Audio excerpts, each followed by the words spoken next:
একটা প্রশ্ন করি, তুমি কি কখনো অনুভব করেছো তুমি অনেক চেষ্টা করেও কিছু করতে পারছো না? মনে হয়েছে সবাই এগিয়ে যাচ্ছে, শুধু তুমি একই জায়গায় দাঁড়িয়ে আছো? তাহলে আজকের এই কথাগুলো তোমার জন্য। একটা বীজ যখন মাটির নিচে থাকে, বাইরে থেকে দেখে মনে হয় কিছুই হচ্ছে না, কিন্তু ভিতরে ভিতরে সে শিকড় গড়ছে। যেদিন সময় হবে সেদিন সে মাটি ভেদ করে বের হবে। মানুষের জীবনও ঠিক এমন।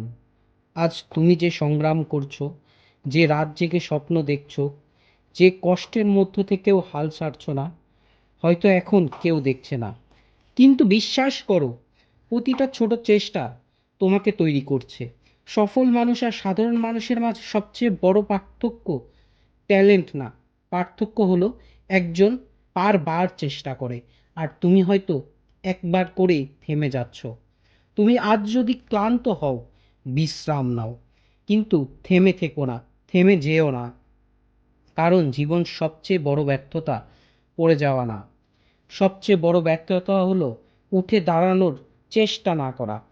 আজ একটা সিদ্ধান্ত নাও, আর নিজেকে ছোট ভাববে না, অন্যের সাথে নিজের তুলনা করবে না, নিজের গতিতে নিজে এগিয়ে যাও। হয়তো তোমার সময় এখনো আসেনি, কিন্তু সময় আসবেই।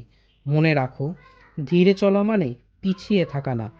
যতক্ষণ তুমি থামছো না, ততক্ষণ তুমি হারছো না। তাই আজ থেকেই শুরু করো, একটা ছোট পদক্ষেপ নাও, কারণ বড় পরিবর্তন সবসময় ছোট সিদ্ধান্ত থেকেই শুরু হয়।